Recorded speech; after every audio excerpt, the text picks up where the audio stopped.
Welcome, friends.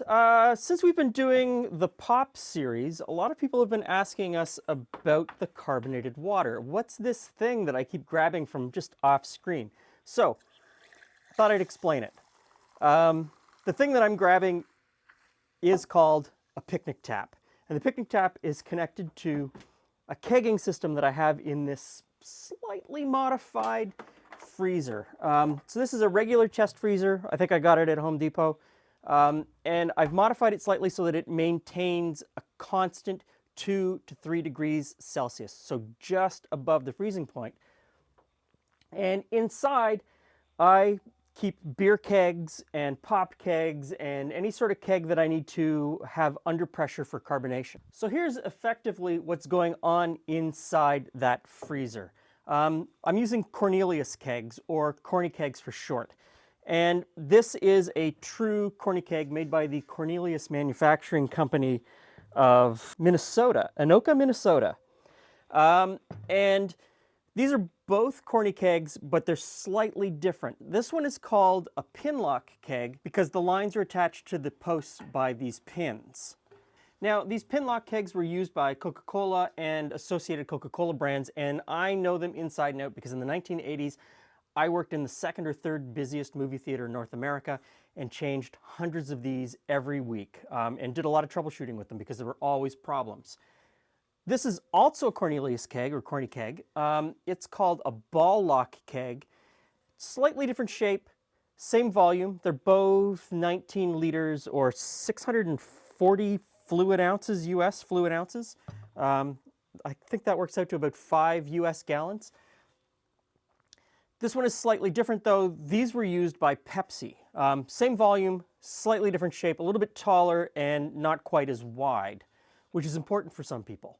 And it uses a different style of post. They use little balls inside the connectors in order to hold it on.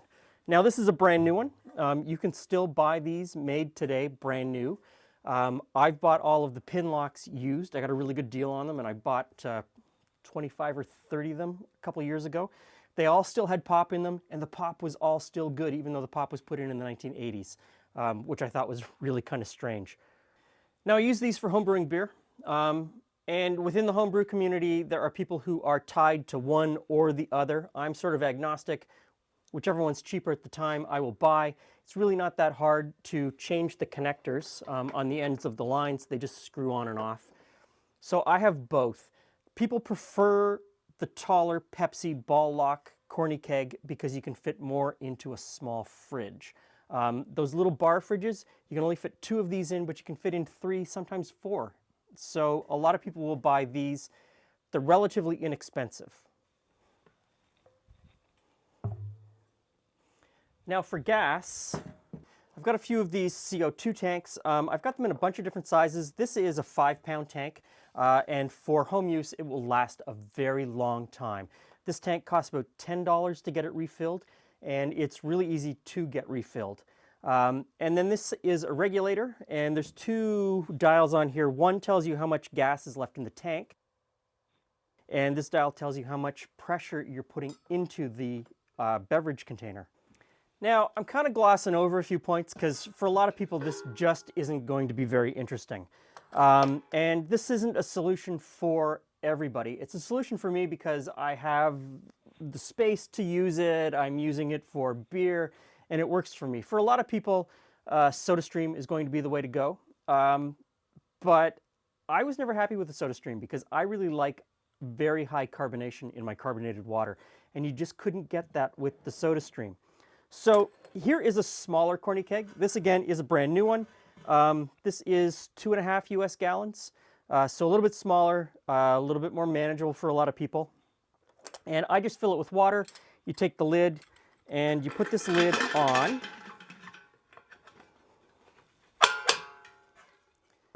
And this is the in post for the gas to go in. You just connect this on, open up the valve, and for carbonated water, I go to 30 psi. Now, this will have to go into the fridge. Carbonated water or carbonating water works better when the water is super cold. hence the 2 to 3 degrees Celsius. And it will take 2 or 3 days to come up to full carbonation. If you shake it, can you hear the gas going in? It will carbonate faster. And I like to use this valve on the top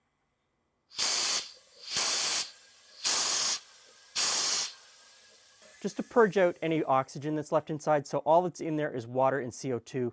The water will last a very long time.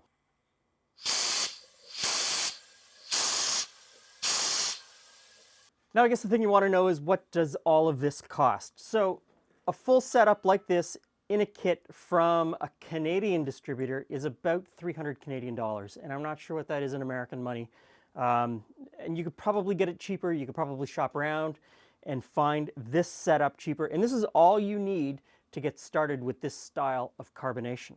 So the initial cost is higher than going the SodaStream route, but the cost of gas refills for SodaStream are very expensive. So in the long term, if you've got someplace to keep this, if you've got a beer fridge or a second fridge in the garage or in the basement and you can handle this kind of setup, this in the long run is cheaper than a countertop SodaStream. Not as elegant, but you know, it works. So I know I've glossed over a lot of information in order to keep this short and just give you an idea of what we do. If you want more information about this system, we've got some keg videos on our brewing channel, and I'll link to that. And you can also find this at any homebrew or homebrew beer shop anywhere in the world, pretty much.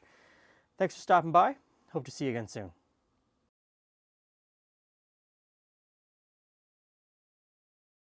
Now, when I worked at the movie theater, these kegs came only with syrup in them, and the CO2 pressure was just to push the syrup out to the fountain head. But there were a lot of places where the syrup and the water was mixed into the keg and carbonated at the factory, and then that carbonated mixture was sent out and just kept under pressure to be pushed out to the fountain. So there was no mixing at the store. And we're going to do that with a lot of our pop syrup. Once we sort of nail the recipe, we'll put in the amount of syrup that we need, fill it with the rest of the water, and then bring this up to probably 12 to 15 psi. 30 is great for water, but not when you start mixing in sugar and foaming agents. 30 pounds per square inch, you would just get foam in your cup. You wouldn't get anything else. So, and of course, these tanks are under a lot of pressure, so you need to treat them with care. You don't want to knock them over, because if you knock them over, they become like a rocket, which isn't great.